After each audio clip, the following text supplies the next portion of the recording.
විශ්වය ඔබමයි YouTube නාලිකාවට ඔගොල්ලෝ හැමෝම ගොඩාක් ආදරෙන් පිළිගන්නවා. ඉතින් අද වීඩියෝ එකෙන් අපි බලන්න යන්නේ මැයි මාසේ ඔයාගේ ජීවිතේ මොන වගේ දේවල්ද සිද්ධ වෙන්නේ කියලා. ඉතින් අද වීඩියෝ එක වෙනද දාන වීඩියෝස් වලට වඩා ගොඩාක් වෙනස් විදියට තමයි මම අද අරගෙන එන්නේ. මේ වීඩියෝ එකේදී මම ඉස්සෙල්ලාම ඔයාට පොඩි සයින්ස් වගයක් කියනවා.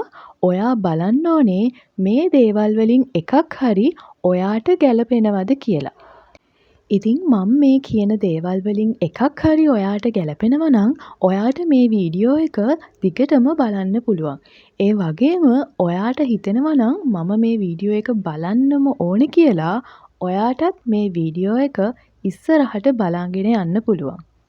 ඉතින් වීඩියෝ එකට යන්න ඉස්සෙල්ලා ගොඩාක් ආදරෙන් මතක් කරනවා ඔයා තාමත් මගේ channel එක subscribe කරලා නැත්නම් මගේ channel එකත් subscribe කරලම වීඩියෝ එක ඉස්සරහට බලන්න එකතු වෙන්න කියලා. ඉතින් ඔයාට කියන්න ඕනේ මුලින්ම මේ දේවල් අපි පොදුවේ බලන කරුණු. ඒක නිසා සමහර විට මේ දේවල් 100%ක්ම ඔයාට නොගැලපෙන්න පුළුවන්. හැබැයි ගොඩාක් ලොකු ප්‍රතිශතයක් තියෙනවා මේ කරුණු ඔයාට අදාළ වෙන්න. ඒ වගේම ඔයාට කියන්න ඕනේ මේ වීඩියෝ එකෙන් ඔයාට මොන කරුණු ගැන කිව්වත් ඔයාගේ හිතේ තියෙන ධනාත්මක බවත් එක්ක ඔයාගේ මනසේ තියෙන ශක්තියත් එක්ක ඉස්සරහට මේ හැමදේම ඔයාට වෙනස් කරගන්න පුළුවන්. ඒ හැකියාව ඔයාට තියෙනවා. ඉතින් මුලින්ම ඒ ටික මතක් කරලා දැන් අපි යමු අද මොනවාද ඔයාට ලැබෙන සයින්ස් කියලා බලන්න. ඉතින් ඔයා බලන්න මේ දේවල් වලින් එකක් හරි ඔයාට ගැලපෙනවද කියලා. ඉතින් පළවෙනි සයින් එක තමයි ඔයා මේ වීඩියෝ එක දකින දවසේ ඉඳලා දවස් 2ක් ඇතුළත ඔයා සුදු පාට හරි කහ පාට හරි සමනලයක් දැක්කනම් ඔයාට මේ වීඩියෝ එක බලන්න පුළුවන්. ඒ වගේම මේ වෙලාවේදී ඔයා මොනාම හරි සිල්වර් කලර් ජුවලරි එකක් සිල්වර් පාට ජුවලරි එකක් දාගෙන ඉන්නවා නම් මුද්දක් හරි මාලයක් හරි කරාඹු දෙකක් බ්‍රේස්ලට් එකක් මේ ඕනම සිල්වර් පාට ජුවලරි එකක් දාගෙන ඉන්නවා නම් ඔයාට මේ වීඩියෝ එක බලන්න පුළුවන්. ඒ වගේම මේ වෙලාවේදී ඔයාට පේනවා නම් අහස. ඔයා අහස පේන තැනක මේ වෙලාවේ ඉන්නවා නම් මේ වීඩියෝ එක බලද්දි ඔයාට මේ වීඩියෝ එක බලන්න පුළුවන්. ඒ වගේම තමයි ඔයා මේ වීඩියෝ එක බලන වෙලාවේ ඔයාට පේන්න රතු පාට මලක් තියෙනවා නම් සමහර විට ප්ලාස්ටික් මලක් හරි නැත්නම් ස්වභාවික මලක් හරි මොකක් හරි රතු පාට මලක් ඔයාට මේ වෙලාවේ පේන්න තියෙනවා නම් ඔයාට මේ වීඩියෝ එක බලන්න පුළුවන්. ඒ වගේම ඔයා මේ වීඩියෝ එක බලන වෙලාවේ ඔයාට කුරුල්ලෝ කෑ ගහන සද්දයක් ඇහෙනවා නම් ඔයාට මේ වීඩියෝ එක බලන්න පුළුවන්. ඒ වගේම අන්තිමටම මම කියනවා ඔයා මේ වීඩියෝ එක බලන වෙලාවේ ඇඳන් ඉන්න ඇඳුමේ කළු පාට, නිල් පාට, කොළ පාට. මේ පාට තුනෙන් පොඩ්ඩක් හරි ඔයා ඇඳන් ඉන්න ඇඳුමේ තියෙනවා නම් ඔයාට මේ වීඩියෝ එක ඉස්සරහට බලන්න පුළුවන්. ඒ වගේම ඔයාට මේ වීඩියෝ එක බලන්න ඕනෙමයි කියලා හිතෙනවා නම් ඒත් ඔයාට මේ වීඩියෝ එක බලන්න පුළුවන්. ඉතින් ඔය දේවල් තමයි අද වීඩියෝ එකට අදාළ වෙන සයින්ස්. ඉතින් දැන් අපි යමු අද වීඩියෝ එකට. ඉතින් මුලින්ම කියන්න ඕනේ වෙනදට වඩා ඔයාගේ අධ්‍යාත්මික පැත්තේ ලොකු දියුණුවක් සිද්ධ වෙන මාසයක් තමයි මේ මැයි මාසය කියන්නේ. ඔයා දැනටමත් මොනවාම හරි අධ්‍යාත්මික දේවල් සම්බන්ධ එහෙමත් නැත්නම් গুপ্ত දේවල් සම්බන්ධ දේවල් ඉගෙන ගන්න කෙනෙක් නම් ඒ වගේ දේවල් වලින් මොනවාම හරි වැඩ කරන කෙනෙක් නම් ඔන්න ඒ දේවල් ඔයාට ගොඩාක් සාර්ථක විදිහට මේ මැයි මාසෙදී කරගන්න පුළුවන් වෙනවා. ඒ වගේම තමයි ඔයා තීරණ ගද්දී හොඳට හිතලා බලලා කල්පනාකාරීව හැම තීරණයක්ම ගන්න උත්සාහ කරන්න. එකපාරක් නෙමෙයි දෙපාරක් තුන් පාරක් හිතන්න තීරණයක් ගද්දී හොඳට කල්පනා කරලා බලන්න හදවතින් නෙමෙයි ඔයාගේ බුද්ධියෙන් හිතලා තීරණ ගන්න මේ මැයි මාසෙදී ගොඩක් වෙලාවට. එතකොට ඔයාට පුළුවන් ඔයාගේ ජීවිතයට එන කරදර ගොඩාක් අඩු කරගන්න. ඒ වගේම ඔයාට කියන්න ඕනේ ඔයා තාම ඉගෙන ගන්න කෙනෙක් නම් අධ්‍යාපන කටයුතු කරන කෙනෙක් නම් ඔන්න ඒ දේවල් වලටත් ගොඩාක් හොඳ කාලයක් උනන්දුවෙන් වැඩ කරන්න ගොඩාක් හොඳ ප්‍රතිඵල ඔයාට ඒ දේවල් වලිනුත් මේ මැයි මාසේ ලබා ගන්න පුළුවන්. ඔයා මොනම හරි තරඟ විභාගවලට ඒ වගේ දෙයකට මුහුණ දෙන්න ඉන්නවා නම් ඔන්න ඔයාට ඒ දේවල් ගොඩාක් හොඳ විදියට ජය ගන්න පුළුවන්. උත්සාහයෙන්, උනන්දුවෙන්, කැපවීමෙන් වැඩ කරොත් අනිවාර්යෙන්ම ඒ දේවල් වලිනුත් ඔයාට හොඳ ප්‍රතිඵල ලබා ගන්න පුළුවන්.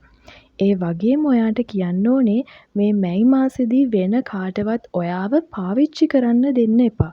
වෙන අයගේ වැඩවලට ඔයාව පාවිච්චි කරන්න කාටවත් ඉඩ දෙන්න එපා. ඔයා ඔයාගේ ජීවිතය ගැන මීට වඩා තව ටිකක් හිතන්න ඕනේ. ඔයා හැම වෙලේම වෙන අය වෙනුවෙන් වැඩ කර කර හිටියානම් වෙන අය ගැන හිත හිත හිටියානම් ඔන්න දැන් ඔයා ටිකක් ඔයාගේ ජීවිතේට අවධානය දෙන්න ඕනි කාලේ ඇවිල්ලා.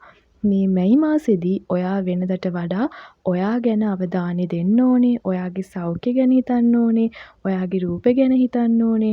ඔයාගේ ජීවිතේ දියුණු කරගන්න වැඩ කරන්න ඕනේ. අනිත් අය ගැනත් හිතන්න ඕනේ. හැබැයි ඔයා ඊට කලින් ඔයා ගැන හිතලා ඉන්න ඕනේ. ඔයා හොඳට හිටියොත්නේ ඔයාට අනිත් අයවත් සතුටින් තියන්න පුළුවන් වෙන්නේ. අනිත් අයවත් හොඳින් බලා ගන්න පුළුවන් වෙන්නේ. ඒක නිසා මුලින්ම ඔයා ගැන හිතලා ඉන්න. ඊට පස්සේ අනිත් අය ගැන හිතන්න. ඒ වගේම ඔයාට සමහර වෙලාවට හිතේ පොඩ්ඩක් තනි වෙලා ඉන්න, අනිත් අයකින් ඈත් වෙලා ඉන්න, ඔයාගේ වැඩ තනියම කරගන්න ඕනේ, මේ වගේ දේවල් ඔයාට හිතෙයි. ඉතින් ඔයාට එහෙම හිතෙනවා නම් ඔයාගේ වැඩ තනියෙන් කරගන්න ඕනේ, මේ දේ මම තනියෙන් කරන්න ඕනේ, මේ වැඩේ මම තනියෙන් කරොත් හොඳයි කියලා ඔයා ඔයාගේ මනස කියන දේ අහන්න. ඔයාට හරි පාර ඔයාගේ මනස පෙන්නයි. ඔයාට කරන්න ඕන දේ ඔයාගේ මනස ඔයාට පෙන්නලා දෙයි. ඔයාගේ ඇතුළාන්තයට අවධානය දෙන්න, ඔයාගේ ඇතුළතින් ඔයාට කියන දේට අවධානය දෙන්න. අන්න එහෙම වුණොත් ඔයාට හොඳ විදිහට හැම දෙයක්ම කරගන්න පුළුවන් වෙනවා. ඒ වගේම ඔයාට මොකක්ම හරි මේ වෙලාවේ ප්‍රශ්නයක් තියෙනවා නම් උත්තරයක් පේන්නේ නැති, විසඳගන්නේ කොහොමද කියලා හිතෙන්නේ නැති, ඔයාට ඒ දේට ගොඩාක් හොඳ උත්තරයක් ලැබෙනවා. හැබැයි ඔයා දැන් උත්සාහ කරන විදිවලට වඩා වෙනත් විදිහක් උත්සාහ කරන්න ඕනේ මේ ප්‍රශ්නේ විසඳ ගන්න. ඔයා මෙච්චර කල් බලපු කෝණයට වඩා වෙනස් කෝණයකින් ඔයා මේ ප්‍රශ්නේ දිහා බැලුවොත් ඔයාට ගොඩක් හොඳ උත්තරයක් මේ ප්‍රශ්නෙට පේන්න ගන්නවා. ඉතින් හැම වෙලාවෙම ඔයාගේ ඇතුළාන්තයට අවධානය දෙන්න. ඔයාගේ මනස ඇතුලේ මේ හැම ප්‍රශ්නයකටම උත්තර තියෙනවා.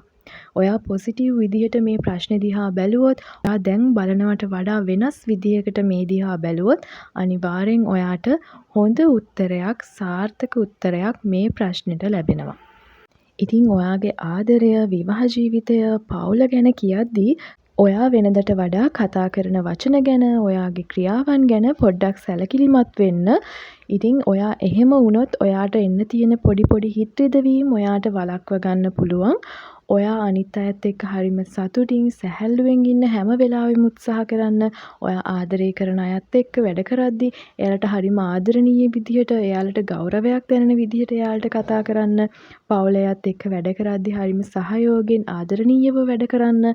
එහෙම වුණොත් ඔයාට පුළුවන් ඔයාගේ හිත රිද්දව ගන්නේ නැතුව හරිම ලස්සනට මැයි මාසේ ඔයාගේ කටයුතු බැලන්ස් කරගෙන යන්න.